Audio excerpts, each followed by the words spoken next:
Sir David the Bard. I'm always multi-prepared, right? I'm coming to you from where am I?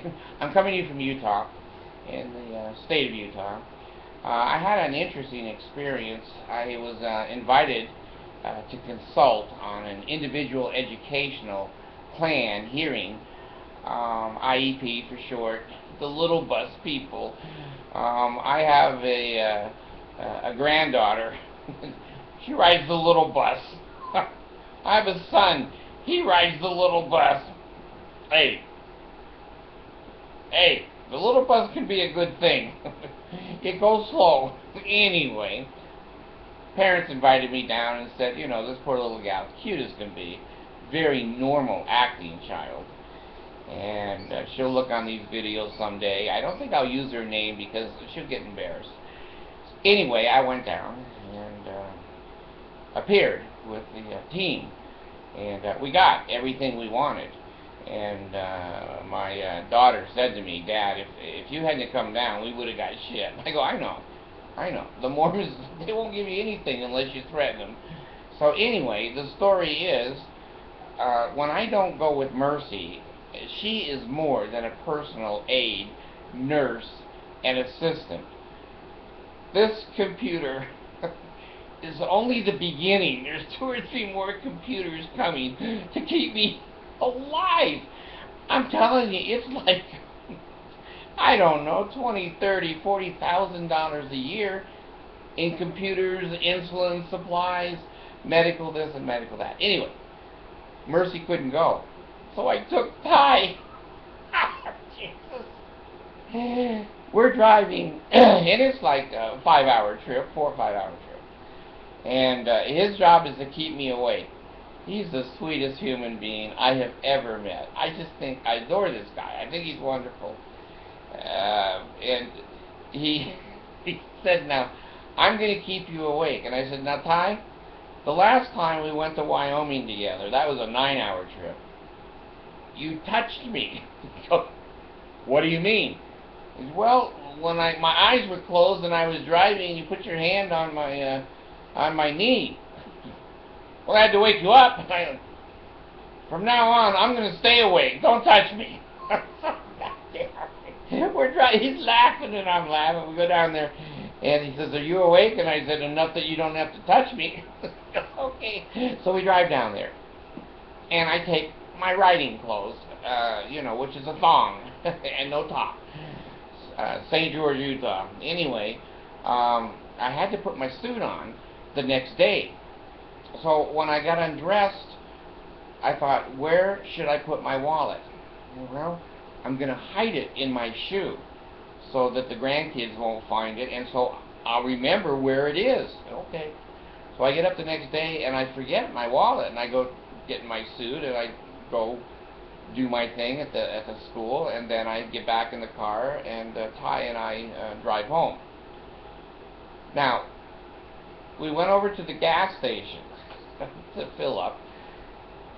I can't find my wallet. Now, this is fairly serious when you have 2 dementia guys 400 miles from it where anyone knows them. Can't remember shit. Can't speak English. And are terribly handicapped. So we're there at the station, and Ty looks at me and he says, "Where's your wallet?" And I go, "I don't know." So we start looking all over the car. We can't find the wallet anywhere. Now I'm panicked because I don't have enough gas to get back home up towards Salt Lake City. So I look at him and he looks at me. Now it's not funny. Now it's not funny. The Bart don't find this an amusing situation. So I have what we call a runaway bag in the back of my car. If I ever leave my wife, I don't have to pack. I just get in the car, the runaway bag has toothbrushes and shavers and clothes. So I have a runaway bag. My wife has a runaway bag, and it has the car in it, the couch in it, all the condo in it. She has everything in her bag if she runs away. So anyway, I'm panicked.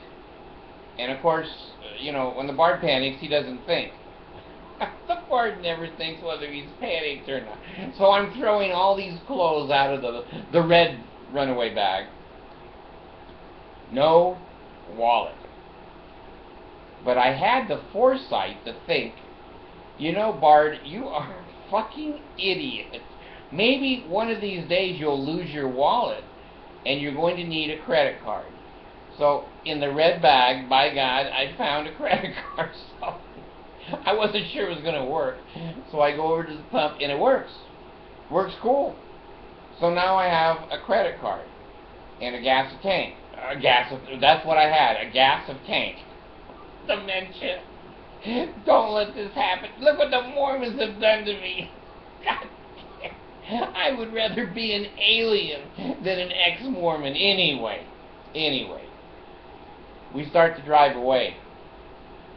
And he says, do you have a driver's license? And I go, well, no. I go, God. I haven't been stopped by the police. I hadn't been stopped for 45 years. And then I tried to kill myself. And the Wyoming police stopped me, I don't know, 6-7 years ago. I never get stopped. So anyway, I said, well, this will probably be the day I get stopped. So I'm looking all over the car for my extra license. Now this is against the law, and I tell people, don't do this. But if you're stupid, you've got to do these things. So I made a photocopy and laminated my license, so at least it had the numbers on it and my birthday. So if I ever lost my license, I would not produce it as a license. I would produce it as a copy of my license, because you go to jail. This is my license. No, it's not a license. There's a picture of your license. So I can't find it anywhere either. So we're looking through the car at 85 miles an hour, looking. And finally I found my license copy and my insurance certificate. So hey, credit card, license.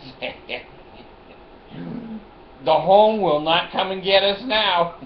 So we drive all the way home. So I come in and Mercy says, you guys okay? And I said, yeah. I said, I lost my wallet. He goes, God damn. Can't you do anything right? I go, no, I really can't. These days, I'm lucky to be breathing. So anyway, she said, well, where did you leave it? I said, now if I knew that, I'd go get it, wouldn't I? She's shaking her head. She's so pissed because, everything I lose, she has to find, because I can't. I can't see it, and my hands don't work. My weenie don't work. I don't work. So anyway, she said, well, you are in the doghouse. She says that in Filipino very well.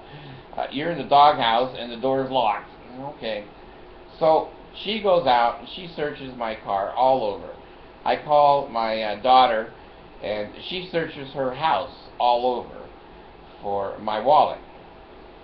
Now, I was sitting at the car wash, and I was thinking and trying to remember, when's the last time I had my wallet? Well, I had it when I was going to sleep, going to bed, getting undressed, and I put it in my shoe. And I remembered that now. I put it in my shoe. But when my shoe came home, they just put my shoes up, my clothes up, and no wallet. I had to go to a little bit of a work today, so Ty and I, we hang out all the time. I mean, when you are mentally ill and you're the bard, you don't have friends, okay? You don't have friends. I have one now. One friend. He is cool. He is funny. He reads English perfectly. He speaks good English. It's got a terrible accent, but he speaks very good English. So anyway. I come back, and I said, Ty, that wallet was in my shoe, but my shoes don't have the wallet in them when we came back from the house. Okay. So, I'm sitting in here as usual, doing absolutely nothing, living my life, loving it, living large, and Ty comes in with my wallet. I go, how the hell did you find my wallet? Was it in the car? He said, no, it was in your shoes. I said, the ones I was wearing? I said, wait a minute. You're telling me I wore those shoes all day to work today, and I was standing on my wallet? Now, neuropathy is a funny word that means when you have diabetes, there's certain parts of your body, starting with your weenie, that don't work, and you can't feel in my feet. I have some feeling, but not a lot of feeling in my feet. And I have these wonderful Obama diabetic shoes. They're so comfortable and they're so soft. And the wallet was in there. My feet couldn't feel it. And the cushion inside just let it go down inside. So I've been walking on my wallet all the time. So if the police had stopped me, I said, okay, sir, I'll produce my license, but I'm going to take my shoe off. So I found my wallet. And that was a good thing. So anyway, there is some fun to being old. I don't know when and where it happens. When we're driving, laughing our ass off. We're going to jail.